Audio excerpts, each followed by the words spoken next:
Welcome back. Now, as was just confirmed, and as I'm sure we can all feel, winter has begun to take a turn and a cold front is indeed upon us. Now, although as human beings, we know how to keep warm with food and clothes and heating appliances, our pets, on the other hand, are not that fortunate. So the question is, how can we help our furry friends? Joining us with some tips on how to go about this is veterinarian Dr. John Shoopala. Doctor, good evening. Thank you so much for joining us. Good evening. Thank you for having me. Doctor, if we are getting cold, can we assume that our pets are too, even though, they have fur coats which naturally protect them? Yeah, no, of course. First of all, I might just indicate that some areas of Namibia, they are normally generally warm. They are warm, like in the northern part of the country, and then there are also some areas which are moderate cold, and then there are also some areas you find that they are very cold. Or sometimes you have all the days where those days are some nights they are very cold. Now this is winter, and the winter can be rough on all of us, including our furry friends or our pets which are having furry, but it become also very cold, just like women. So what is important there is we must not forget to consider the safety of our pets during the cold weather. Mm-hmm. Is giving them an extra layer of protection with, some clothes advisable, or can they overheat when we do that? I think it depends now where one is finding him or herself and is having pets, whether it's in when winter comes. It's always advisable that one have to bring pets inside the house during the cold weather, especially now when it's very cold. And because when you keep the animal inside, then it's always advisable that the animals must be inside and the pets must not be left outside because they can freeze. And when they become freeze, they become disorientated, lost or stolen in the process, or injured or killed.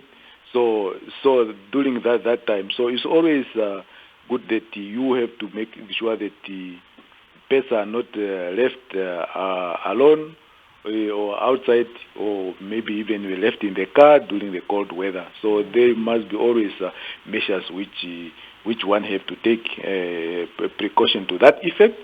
When it comes now to the kennels, it's always good that if you are having kennels, it must be warm enough.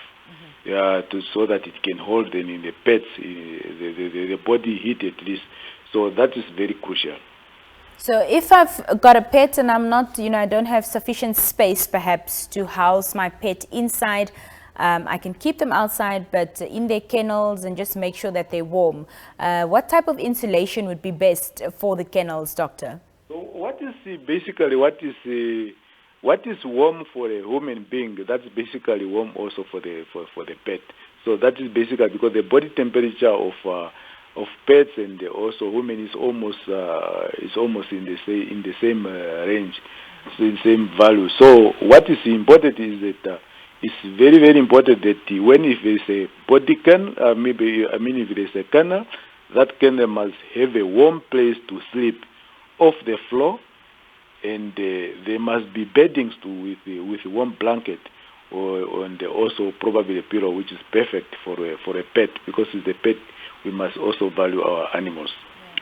Yeah. Is it possible, doctor, that overexposure to the cold can cause an animal to die? Yes, sure. If there's an exposure to the cold weather, pets can freeze. And when it can freeze during that time, so that cold weather can definitely also cause an animal to freeze to death. Mm-hmm. Doctor, of course, we know that winter is going to be very long and visage to only end around September. So your final tips on how about to care for our furry friends during this cold weather season? Yeah, or if it's possible, please, as I said, keep your animal inside, the pet inside, and then when it comes now to the shelter, move the pets also to the sheltered area, or make sure that they have access to non-frozen drinking water. If the animals are outside, make sure that they have access to food and water.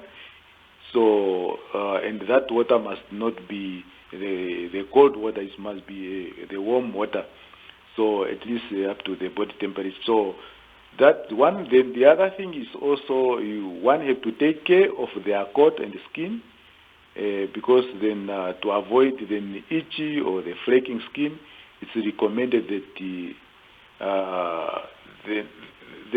that process of keeping is done gradually. So the other thing is also one have to keep the pet bathing to a minimum when it's cold to avoid the dry skin.